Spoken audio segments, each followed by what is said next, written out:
Muchísimas gracias, señora Aguirre. Vamos a dar inicio al panel. Invitamos a subir al escenario a nuestra moderadora Jacqueline Guevara, periodista económica de Colombia. A nuestros panelistas, la honorable senadora de la República de Colombia, Paloma Valencia. Al señor Daryl Rogers, vicepresidente de S&P Global Commodity Insights de Estados Unidos. El señor Michael Kelly, subdirector gerente y director de desarrollo de mercado de la WLPGA de Francia. Y a nuestro conferencista, el señor Cristian Aguirre, gerente general de Empresas Gasco de Chile. Le damos la palabra a nuestra moderadora.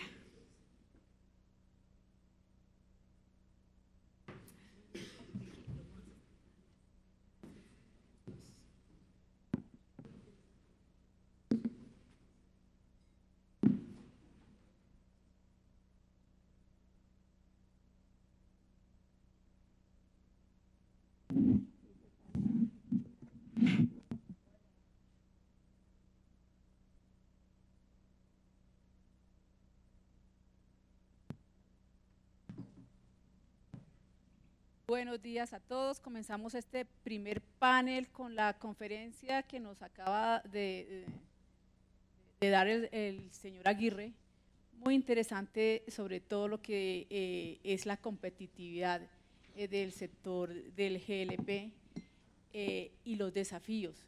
En momentos en que, como decía el señor Kelly, está pasando de todo. En Colombia, el señor Kelly, está pasando de todo todos los días. Los periodistas no damos abasto cubriendo tanta información que está produciendo el gobierno. Y en un sector tan absolutamente competitivo, en un sector tan dinámico como es el tema del gas y en particular del GLP. Y esa es una de las, digamos, primeros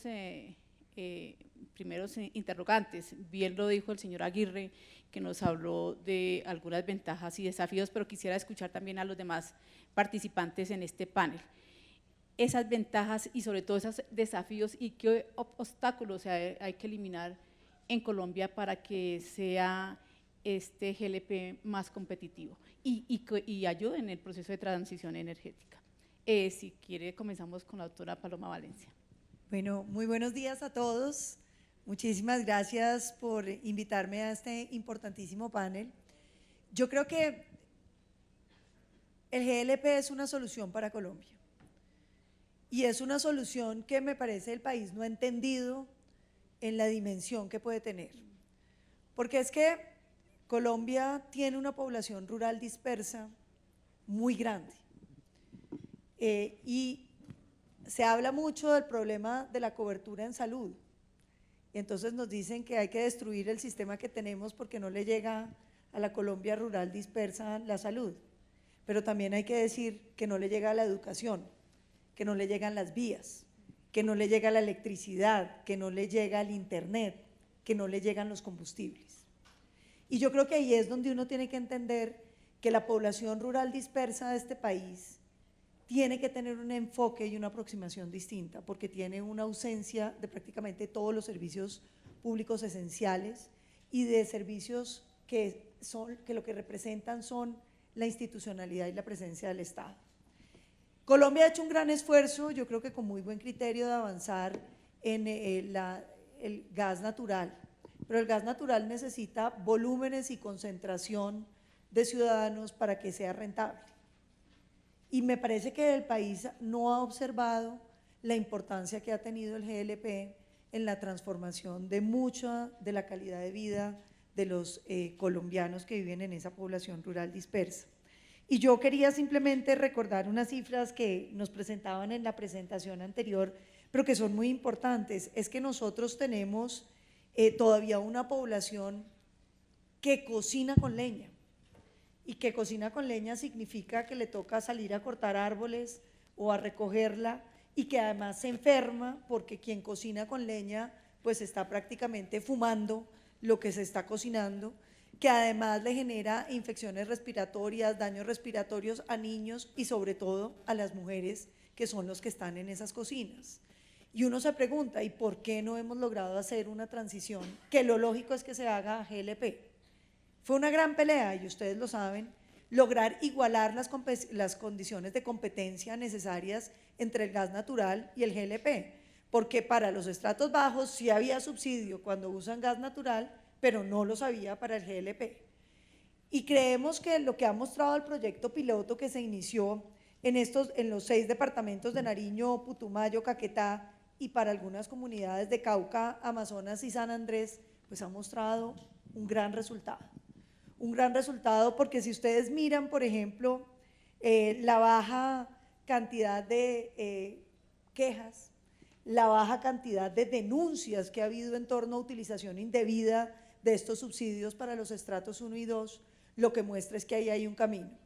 Y yo hablaba con el presidente Ganoa, durante el trámite del Plan Nacional de Desarrollo, y le decía, yo creo que esto ahí tiene que llegar por lo menos a la cobertura de los departamentos que tienen más de 10% de la población cocinando con leña, porque es que ahí hay una cifra muy significativa. Esos departamentos básicamente serían Córdoba, Cauca entero, Sucre, Boyacá, Chocó, Huila, Magdalena, Bolívar, Tolima, Norte de Santander, más los 6 que ya teníamos. Y yo quiero decir esto, mire, esos 10 departamentos adicionales significarían 110.000 millones de pesos según las cuentas que tenemos, beneficiarían a 425.000 hogares de estrato 1 y 265.000 de estrato 2. Y eso significa una reducción sustantiva de esos ciudadanos que están cocinando con leña, porque es que hay que recordar que quienes usan combustibles ineficientes y altamente contaminantes siguen siendo un porcentaje de casi 10% en el país y la gran mayoría es la cocina. ¿Cómo no vamos a ser capaces de destinar 110.000 millones de pesos para poder solucionar el problema de estas familias, que las enferma, pero que además generan una contaminación? Uno no entiende un gobierno que no le da pena causar una pérdida de más de 5 billones de pesos en el valor accionario de Ecopetrol, suspendiendo la exploración de nuevos pozos petroleros y de gas, pero que no puede invertir 100.000 o 110.000 millones para solucionar el problema de los hogares que hoy cocinan con leña. Yo creo que esto tiene que ser una realidad. Nosotros tenemos listo el proyecto porque la proposición en el plan de desarrollo no nos la quisieron incluir y la vamos a radicar esta semana o en la otra como un proyecto de ley que permita que vayamos avanzando en superar esos combustibles de leña en Colombia. Muchas gracias, doctora Paloma Valencia. Y algunos de estos departamentos que usted acaba de mencionar son los que tienen la mayor tasa de deforestación del país. Y queremos combatir tanto el cambio climático, aportar tanto al planeta, pues obviamente tenemos que avanzar en ese tema. Me gustaría escuchar a los demás conferencistas, el señor Rogers, el señor Kelly y por supuesto el señor Aguirre, para que nos hablen de esas ventajas y también los obstáculos que hay que remover para que el GLP sea más competitivo. ¿Se queda el señor Rogers? Yeah, I'll go ahead. Hello, everybody. Daryl Rogers. I think there's a couple things that we need to be mindful of. One, LPG is readily available. There are a lot of export capabilities. Clearly, Colombia imports. It has a dependence on it. But the combination of what Colombia probably needs to achieve is a domestic production along with importation. There's lots of things that need to be done in order to allow households and consumers down at the cooking level to take advantage of a readily available fuel for lots of reasons. So I say that, so the biggest challenge is likely, that infrastructure. How does that happen? How do we substitute existing fuels? Adoption rates, and support's needed all across the board. I think the thing is, LPG again is readily available. It's the way we see it through the future, through now through 2030, in spite of what we understand in decarbonization throughout the world. Latin America and other countries have a different mode of evolving with fuels. It's not like Europe or the US, decarbonization is completely different animal. And I don't even apply decarbonization to Colombia. I apply fuel evolution and taking care of the end users, both from a environmentally friendly way and at the same time improving their social living with a readily available fuel. So that's probably my key comments.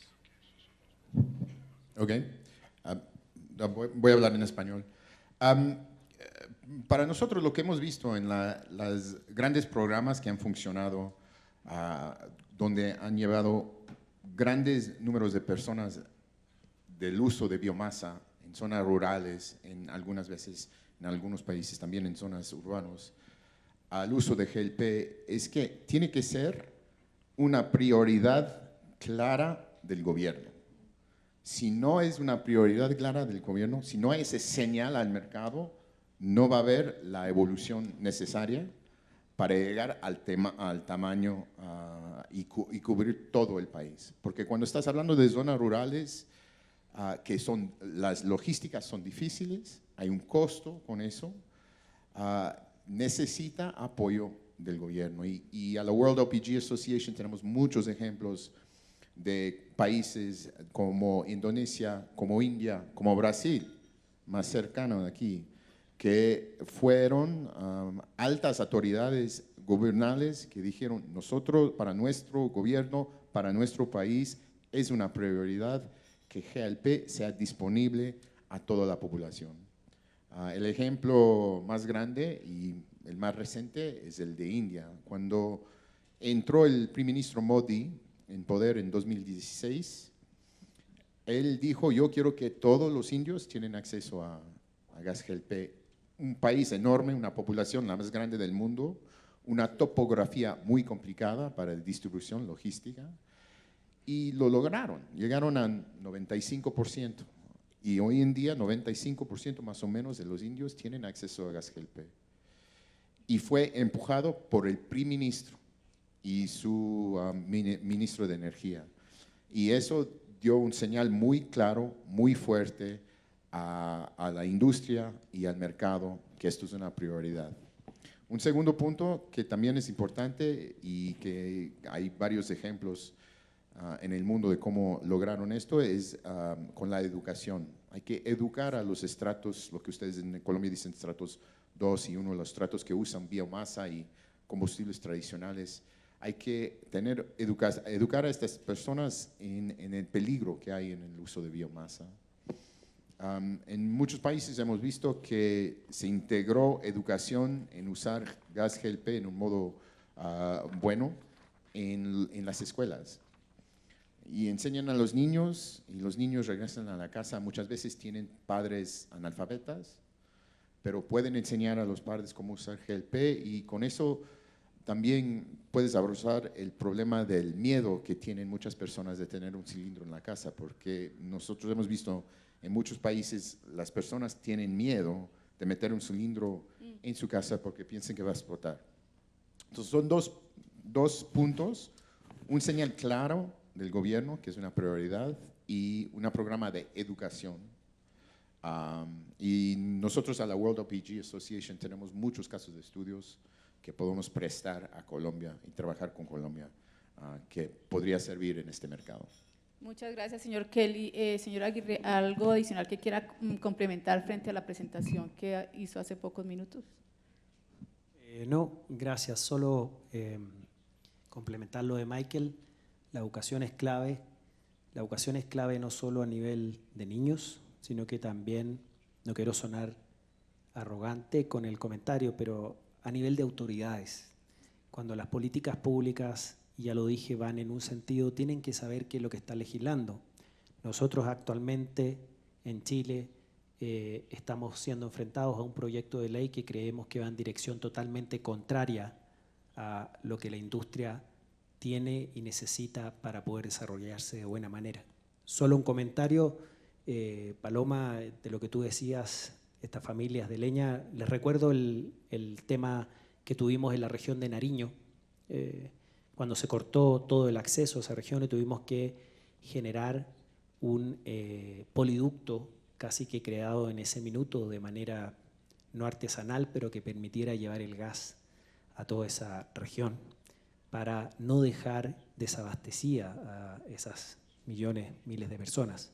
Así que es clave educación, política y tener claro un norte donde la inversión y los incentivos permitan desarrollar esta industria de manera seria y no solo con declaraciones. Bueno, Sí, claro, sí. la educación es muy importante y también es importante tener una asociación nacional creíble, donde el gobierno, cuando quiere conocer lo que está pasando en la industria, cuando quiere entender cómo regular a la industria, sabe a quién ir. En Chile, por varios diferentes temas, hoy día no tiene asociación nacional. Y no es sorprendente que esta legislación sale porque no hay con quien el gobierno puede hablar. Ustedes tienen que apoyar a Gasnova, a su asociación nacional. Si vienen de otros países, por favor, apoyan a las asociaciones nacionales. Aseguran que representan la industria, los intereses de la industria en un modo creíble y un modo profesional. Es absolutamente clave para tener esa relación con el gobierno y para educar al gobierno cómo funciona esta industria. Sí, ok. Is it on now? Yeah. An important aspect is that community involvement, and that community involvement at the low level, but also at all these associations, because there's a movement that, you know, if you look across Latin America, it's fragmented. Lots of things are very different. Everybody's pursuit against the same thing is very different. So I think the leveraging of those opportunities and the solutions is extremely important, because what can be applied in one could be applied in another country, might slightly differently because of the regulatory regime or whatever the case may be, but it's important to learn from others and then employ those solutions, because it is a fragmented world, and we need to learn from each other. And I think in this new world, as we think about it's evolving, and it's important to evolve the things around us, but also the way that we're going to improve our overall social economic situations. Perfecto. Uno de los temas que ustedes mencionan en esta charla es la legislación, señales claras al mercado para que pueda desarrollar, crecer y seguir esa penetración en las zonas, especialmente en las zonas rurales y apartadas. Pero en este momento tenemos como señales muy confusas, particularmente por las que han lanzado el gobierno. El gobierno señala que quiere acelerar la transición energética, que Colombia debe ser uno de los países que más contribuya a descarbonizar el planeta, a pesar de que solamente contribuimos con el 0,6% de las emisiones contaminantes. Pero de otra parte dice que no va a firmar más nuevos contratos de exploración de petróleo y gas. Entonces uno dice, entonces, ¿a qué estamos jugando? ¿Cómo hacemos para, digamos, entender esas señales? ¿Y ustedes consideran que ese mensaje que está dando el gobierno de no firmar nuevos contratos no le pone como un freno a que el gas deje de ser ese combustible de transición energética en los próximos años, más pronto que tarde? Si queremos con la doctora Paloma. Yo creo que el gobierno ha mostrado casi que una esquizofrenia, porque una cosa es el discurso y otra cosa es las decisiones. Todo el mundo entiende que el mundo tiene que avanzar en el proceso de una transición energética. Digamos, eso no está en discusión, hay que hacerlo, pero es que el país viene haciéndolo. Yo quiero recordar que Colombia, a partir del 2002, empezó a usar biocombustibles, tanto etanol como los biodiesel. Tenemos una mezcla que no se ha llevado más arriba porque ha faltado apoyo del gobierno, pero este fue un país que arrancó muy temprano en eso. Nosotros tenemos la flota eléctrica más grande de toda Latinoamérica, que es muy pequeña, sí, pero es la más grande de toda Latinoamérica. Lo que pasa es que paralelamente a eso tenemos también la flota más vieja de toda Latinoamérica, porque hemos descuidado los procesos de chatarrización y de obligatoriedad de renovación de vehículos, que hoy genera una contaminación muy grande en términos de carga. Colombia ha hecho unos esfuerzos muy grandes en llevar gas e ir sustituyendo muchos de los combustibles, pero hay que terminar. Uno veía entre los enunciados que hacía el Plan Nacional de Desarrollo, lo comentábamos con el presidente, el deseo de acabar con la leña, Y cuando uno va y mira qué medidas tomaban, ninguna. Es que la gente cambie de leña porque sí. Si uno quiere que cambie de leña, pues tiene que, como decía el señor Aguirre, avanzar. Y avanzar es hacerlo asequible a quien necesita este gas. Porque ¿quién cocina con leña en Colombia? Pues la gente más pobre. La gente que no tiene acceso a otro tipo de servicios y que por lo tanto lo más barato es salir y cortar un árbol o recoger una leña para producir. Entonces, por supuesto que hay que invertir. Y lo que yo decía es que 110.000 millones de pesos no es nada. Es decir, en los términos de lo que tiene el Estado. Pero mire, termino con esto. Uno cómo puede entender que quieren avanzar en energías alternativas. Prohíben nuevas exploraciones de gas y petróleo. Y usted entonces dice, bueno, pero incentivaron todos los proyectos de energías alternativas. Todo lo contrario. Los proyectos de energías alternativas están absolutamente detenidos por las consultas previas. Pero sorpréndanse, ¿no? Me imagino que aquí todos ya saben esto, pero cuando uno lo cuenta en muchos escenarios la gente queda aterrada. Nosotros habíamos logrado que las energías alternativas tuvieran una tasa de tributación del 1%. El carbón en Colombia está en el 6%. Pues le subieron en el Plan Nacional de Desarrollo al 9% los impuestos de las energías alternativas. Es decir, en Colombia quedó más barato producir con carbón para los proyectos que los de energías alternativas. Entonces me parece que el discurso del gobierno es un discurso sobre la transición energética que no se traduce en acciones que incentiven la transición energética. Todo lo contrario, pareciera que se echan el discurso de la transición energética, pero no tiene realidad, porque terminaría diciéndoles lo siguiente: no es cierto que la prohibición de exploración de gas y petróleo en Colombia vaya a significar disminución de la utilización de gas y petróleo en Colombia. Lo que va a terminar es entregando la soberanía energética de Colombia, creándole una dependencia de un régimen tan complicado como el de Maduro. Y digo esto porque todo indica, como lo hemos venido evidenciando, que la idea es comprar el petróleo y el gas de Venezuela, que entre otras cosas producen más contaminación en su producción que la producción colombiana, que ha tendido a limpiarse en los últimos años sustantivamente. Exactamente, algunos analistas incluso hablan que podríamos perder esa soberanía energética en el 2027-2028, entonces las señales que se lancen al mercado sí son absolutamente importantes. Me gustaría entonces conocer las posiciones de los demás panelistas sobre el tema de esas señales al mercado y cómo ven lo que ha anunciado el gobierno. Perfecto.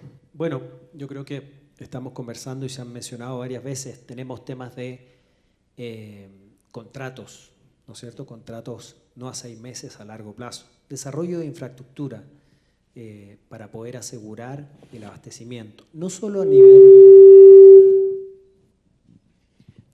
nivel de ese 1.700.000 familias, casi 7 millones de personas, sino que un tema muy importante también es el apoyo a la agroindustria, por salir no solo eso del tema residencial.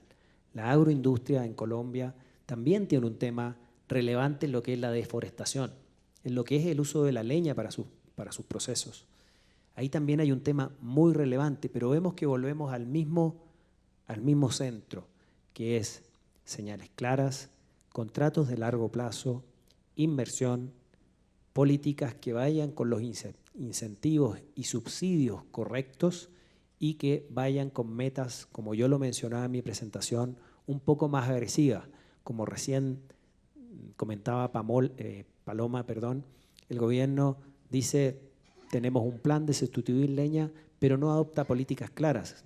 Y esto lo vemos en muchos países, no es solo una crítica al gobierno colombiano. Lo vemos, y yo lo mencionaba en mi presentación, de que muchos se vanaglorian y hablan del hidrógeno verde, de las energías renovables, y están yendo 20 o 30, o da lo mismo el número, más allá de la realidad hoy en día. El gas, estamos en un congreso de gas, es una realidad hoy, es una realidad que nos permite tener esta sustitución de los combustibles ineficientes y altamente contaminantes, y nos permite el desplazamiento de la biomasa. Sí, señor Kelly.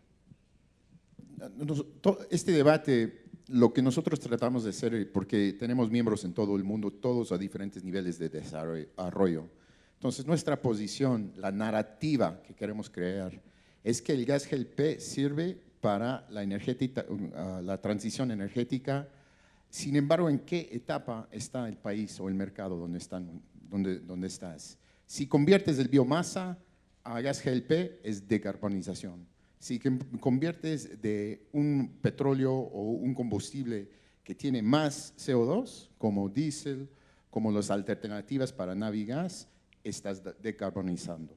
Si conviertes de generación de poder del diésel o de petróleo a gas GLP o un sistema híbrida o un sistema como están creando en Chile, estás decarbonizando. Y para nuestros miembros que están en los países más maduros, si conviertan el uso de gas GLP al uso de gas GLP renovable, bio-GLP o RDME, estás decarbonizando. Entonces, no importa dónde estás, la conversión al uso de gas GLP te da un camino a la decarbonización.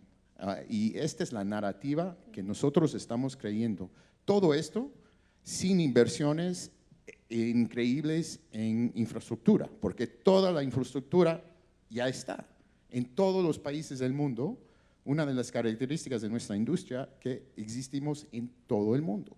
Todos los países del mundo tienen una industria de gas GLP, sea muy madura, sea muy primaria, muy naciente. Entonces, este es el concepto. No importa dónde estás en el desarrollo de tu país, incentivando el uso de GLP te dan camino a la decarbonización. Sí, perfecto. Señor Rogers, ¿quiere complementar? Yeah, the only comment what I have is Michael's right on point. Every country they're at a different point on the fuel curve. Some are very mature and fully saturated in certain products like LPG. Some are highly dependent on imports. Those that are highly dependent on imports with less supply need to be a little concerned as to how they move themselves along the curve. I think if you're far down on the curve, the fossil fuel curve or the curve in general, wood chips, cow dung, whatever the case may be, the first objective should be to try to move higher. And the best fuel for that, based on a similar distribution system, is LPG. And it's readily available. So I think some objectives need to be set that embodies the regulatory framework. But again, every country's in a different position. But all those can be improved, and there's different levels of decarbonization as you talked about, and it's an evolution. And I think Colombia's on a different curve versus Chile, versus Mexico, versus even the U.S. The U.S. is decarbonizing, but it's not decarbonizing per se away from LPG. It went through a period of less LPG consumption and more natural gas consumption for residential commercial. But every market for LPG and the country consumption is going to adopt to its needs, and the point being LPG is available. It's relatively, I guess it's relatively priced well. It does require subsidies. I mean, it is very low price these days relevant to crude oil. And I think the other thing that we should just be mindful of is there are opportunities because it has a great carbon index. So it kind of fits the need in the event that you can make it happen from a regulatory perspective and a legislative perspective and all those other things. It's a challenge. It's a broken world sometimes, but we can get it fixed. Y gracias. Siguiendo con el señor Rogers, ¿qué países, digamos, están en la delantera en materia de inversiones, de desarrollo del GLP y qué podemos aprender de ellos? Yeah, many countries are saturated. Japan, for example, is very saturated. And you can actually see it doing all kinds of things interesting on the other side of the curve, which is renewable fuels, renewable DME. So those countries, their demand is growing very slowly. It's highly residential commercial. And so they've done things along the way, and they are clearly a significant importer So they have the infrastructure in place, but also, their overall, I'd say the demographic is very different than Colombia. The infrastructure, the distribution systems. And so it's a bit of a challenge. First you have to crawl before you can walk, before you can run. They can run now because they have a lot of infrastructure that's been supportive over many, many years to be where they are today. So that's probably just an example of how you can compare and contrast the possibilities of decarbonizing for somebody who's very low on the curve versus somebody who's very highly saturated from an LPG perspective. Y el tema de infraestructura sí que es clave, no solamente para el desarrollo del GLP, y ahorita estamos en un punto crítico, absolutamente crítico en materia de infraestructura, especialmente vial, con todas las parálisis, derrumbes, caída de puentes, entonces transportar el GLP es bastante complicado. El señor Aguirre en su presentación mencionó un tema que más que hablar de transición energética en materia del GLP, se debería hablar de evolución energética. Me parece importante que nos amplíe el concepto y que los demás participantes también opinen, porque transición de pronto uno puede decir, bueno, hasta aquí llegó el GLP, el gas, y ahí en adelante se acaba. Una primera pregunta, háblenos, coméntenos más del tema de evolución y para todos los panelistas, ¿vamos a tener gas, vamos a tener GLP, hasta cuándo? Bueno, te agradezco la pregunta. Lo primero, y quisiera graficarlo con un ejemplo. Veíamos hace años atrás cuando se estimaba cuánto eran las reservas mundiales de petróleo que iban a alcanzar hasta cierto año, y de manera catastrófica se estimaba que iba a pasar luego de eso. Petróleo sigue habiendo, sigue abasteciéndose, el mundo con petróleo, y es hoy en día una de las principales, sigue siendo fuentes de energía, la cual es contaminante. El gas licuado, el gas natural, como yo mostraba en algunas láminas, dado esta nueva forma de extracción, lo que es el shale gas, vemos que la producción va a seguir adelante. Y eso complementándolo con todo lo que es el Green LPG y las distintas formas de producirlo. El ejemplo que quería poner es, ¿por qué hablo de evolución y no transición? Hace unos meses atrás, dado el conflicto internacional de Ucrania, en el cual se ve mermado el abastecimiento de la eurozona de energía, paradójicamente, uno de los países que más ha desarrollado, fomentado el tema de las energías limpias, pasó a ser el principal importador de carbón durante muchos meses. Me refiero a Alemania. Tenía cerradas las generadoras, ¿no es cierto?, de carbón por un conflicto que no sabemos ni podemos proyectar cuándo se van a dar estos conflictos. Alemania pasa a ser el principal importador de carbón durante varios meses entre el año pasado y este año. Cosa que pone el punto de que no hablamos de transición, de que esto es hasta un año y después que viene. La brecha que hay entre los combustibles hoy en día y las renovables es muy grande. Entonces no podemos pretender, y ahí es donde no podemos caer en populismos, no nosotros, las autoridades, los gobiernos, en tratar de reemplazar todo esto con hidrógeno y otras cosas. Por cierto que hay que desarrollarlo. A mí me gusta la evolución, porque la evolución habla de cómo vamos a ordenar nuestro mapa energético.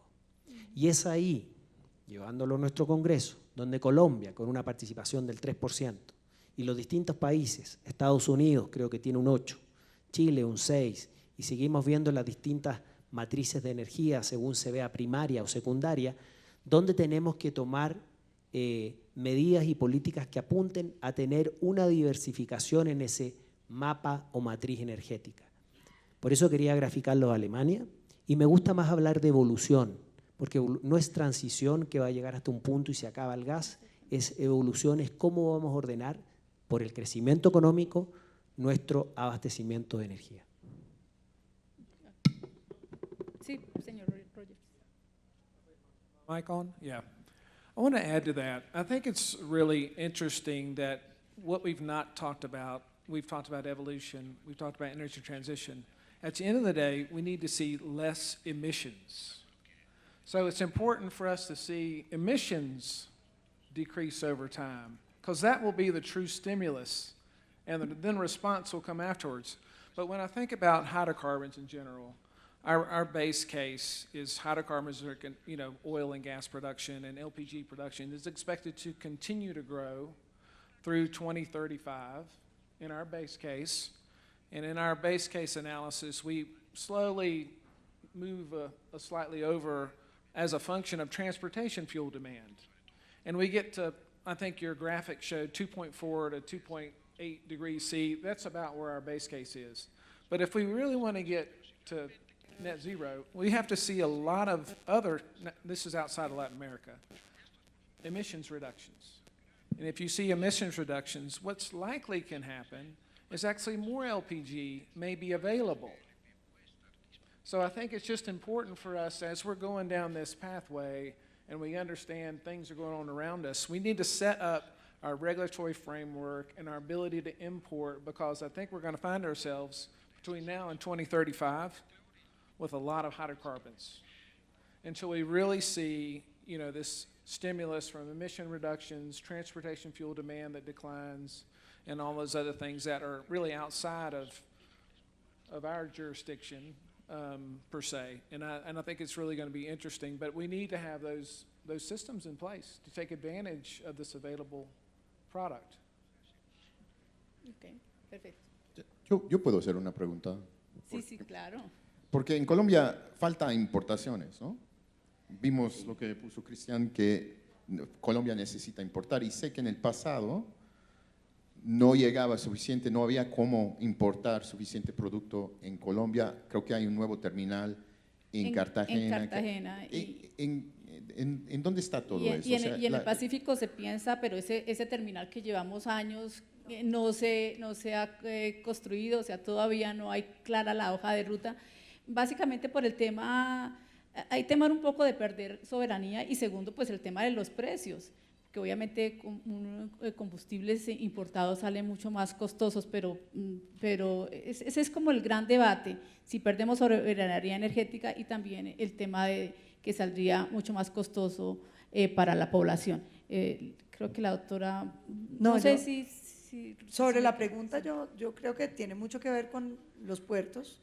El problema de Buenaventura, que es un puerto muy pandito, y la idea del dragado, pues que en Colombia ha sido muy difícil porque son contratos de muy difícil vigilancia. Cada vez que usted draga dicen llegó más sedimentación y no hay cómo medir. Creo que Colombia va a tener que pensar en cómo se arregla Tumaco, que sería una solución sobre el Pacífico. Colombia es de los pocos países del Pacífico que no tiene puertos profundos y que necesita un puerto profundo, digamos, y parte del problema es ese. Pero yo quería decir algo a propósito de lo del señor Aguirre y la transición. A mí me parece que en Colombia lo que pasa es que está dominando una visión muy ingenua de la transición, y es creer que uno puede brincar a la ausencia de combustibles fósiles de un día para otro. Y eso suena muy bonito, pero creo que el gobierno no está entendiendo los problemas sustantivos que hay hoy. Hoy no hay tecnologías sin combustibles fósiles para reemplazar al menos 4 cosas que son fundamentales en la humanidad. La primera, la urea. La alimentación de este planeta depende de la existencia de la urea, y la urea pues es un producto que solamente está en la explotación de combustibles fósiles. Mientras no haya una solución sobre la urea, renunciar de manera definitiva, como lo pretenden, a los combustibles fósiles significaría una hambruna mundial. Pero no solamente la urea, el acero. Todo lo que se construye en el planeta hoy depende del acero, y no hay tecnologías para producir acero sin combustibles fósiles. El concreto, el material de mayor producción en la humanidad, por encima de todo. No hay hoy, así quisiéramos, tecnologías para producir concreto sin combustibles fósiles. Y finalmente el plástico, que no lo queremos en muchos sentidos, pero el mundo depende del plástico, el transporte de alimentos, la producción de alimentos, el empaque de casi todo lo que utilizamos está en plástico. Y hoy no hay cómo reemplazar el plástico, que también viene de combustibles fósiles, no hay una tecnología que lo pueda reemplazar.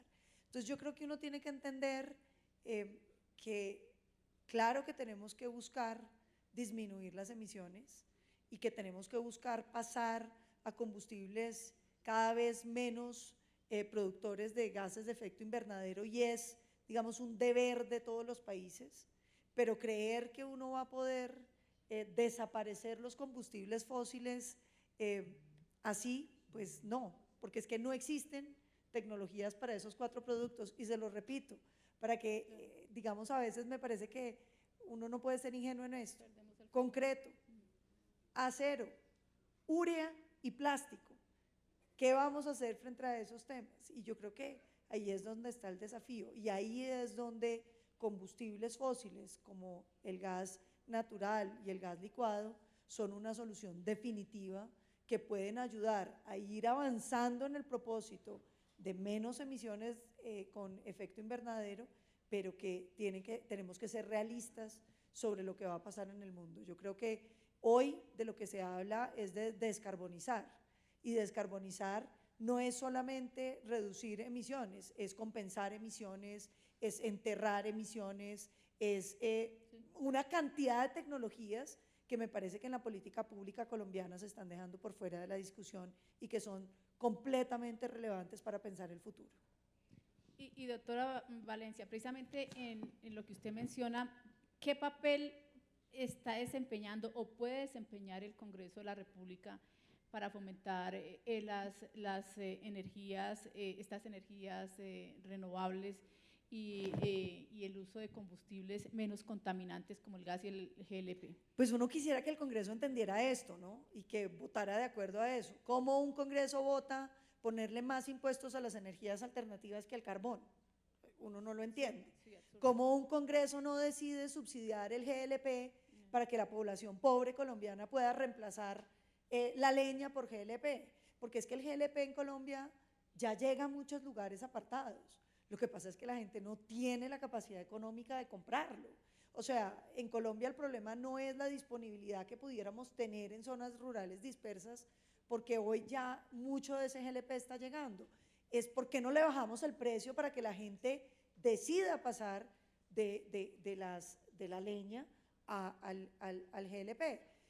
Porque un Congreso no entiende el problema de la urea. A mí me sorprende que el gobierno habla del deseo de mejorar la producción agraria, del alto costo de los insumos agropecuarios y de los abonos, dice que va a hacer compras masivas, pero no toma la decisión de la producción de urea en Colombia y de incentivar entonces las exploraciones de gas para poder tener urea a bajo costo para Colombia.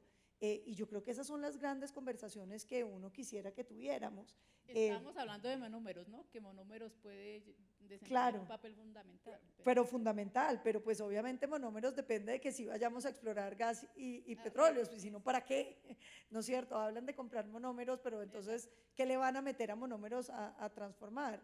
Y yo creo que ahí es donde el país debe ser más serio. Yo creo que el discurso no tiene que ser tan ideológico. Yo creo que nadie está en contra de la transición energética en este país. Todo el mundo entiende los desafíos del calentamiento global. El problema es los problemas concretos que tenemos. ¿Cómo logramos bajar los costos de los abonos, de la urea para el desarrollo agrario de este país? Pues hombre, haciendo más desarrollo de gas en el país que nos permita empezar a producir urea, ojalá.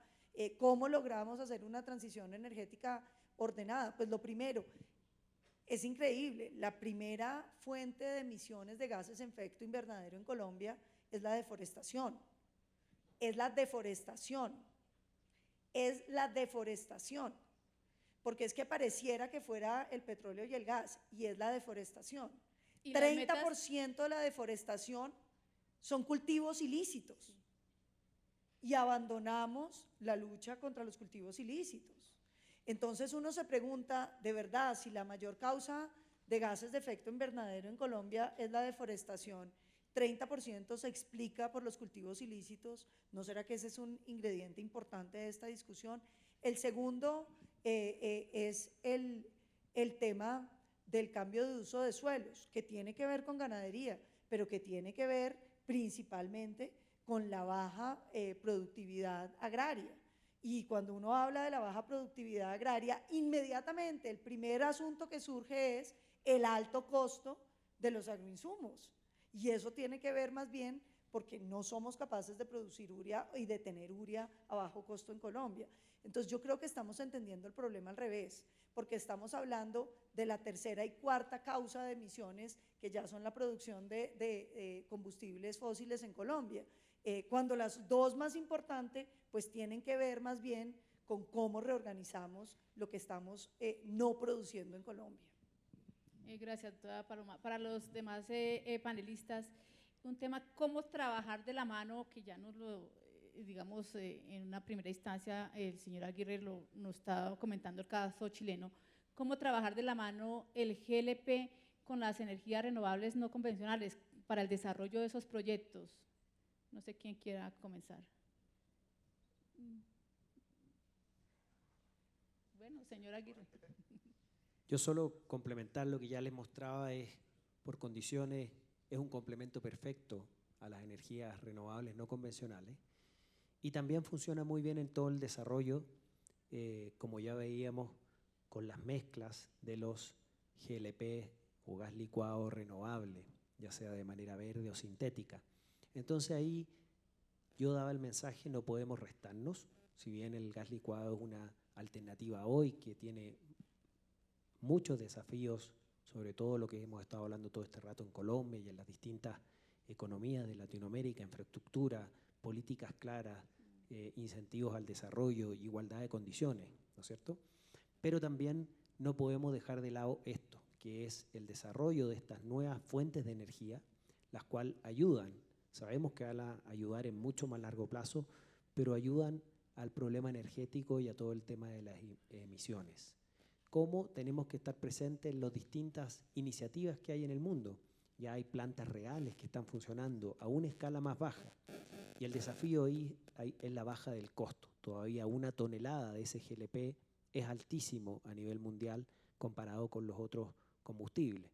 Entonces hay que estar presente, fomentar y desarrollar estas nuevas iniciativas, pero no perder el norte, que es el tema de este congreso, la realidad hoy día presente con el gas licuado.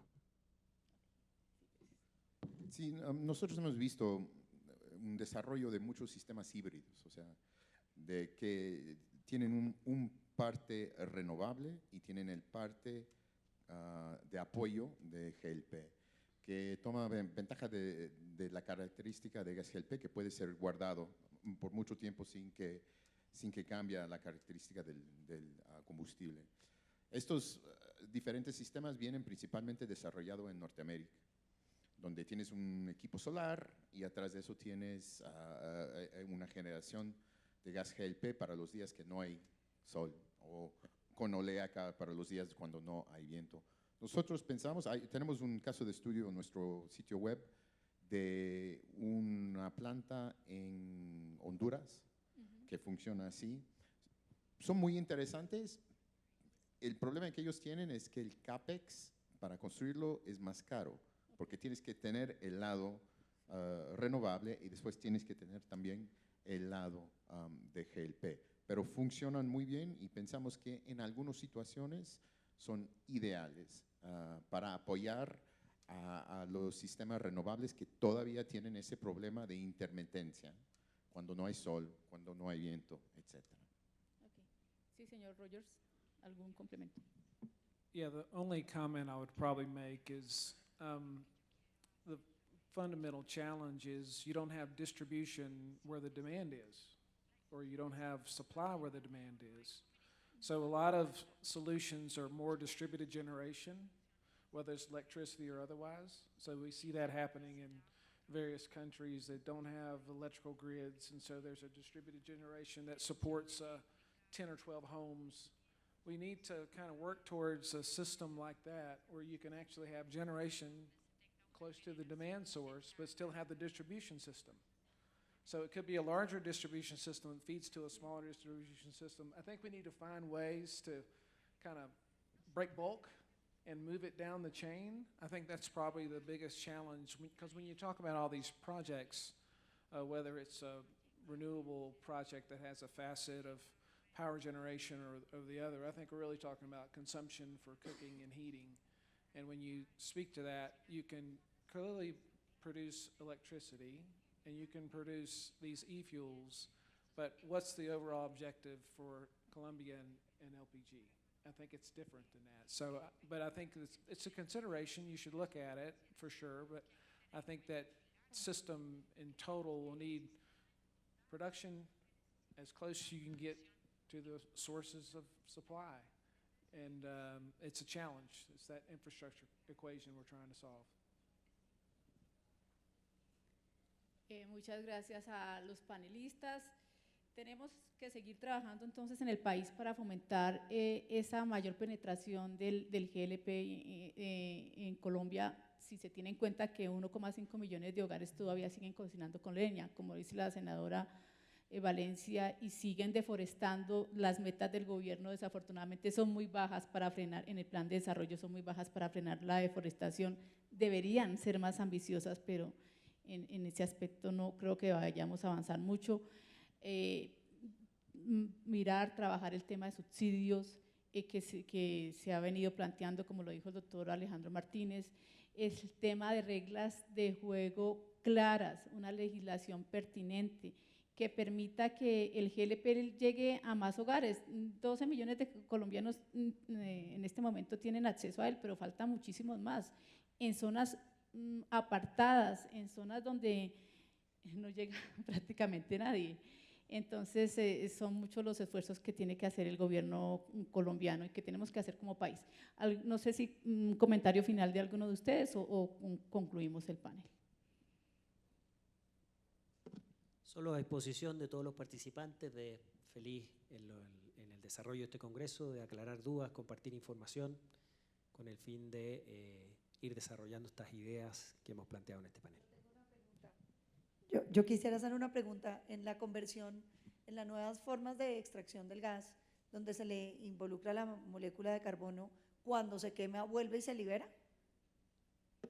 Claro, tú decías el ejemplo que yo planteaba de ese gas renovable, ¿no es cierto? Tiene la misma característica, lo que permite es que es carbono neutral porque la producción de ese propano o de ese e-combustible fue carbono neutral, pero al quemarlo o al utilizarlo nuevamente se libera. Entonces el desafío está ahí, una vez que se libera, ya sea en ese uso de combustible o en una planta con biomasa o de diésel o lo que sea, tú puedes volver a capturar esas emisiones que se liberan y meterlas nuevamente. Entonces, como se habla, un tema circular, donde no vas dejando este excedente en la atmósfera, sino que lo vas reutilizando y generando un e-combustible para el uso. Okay.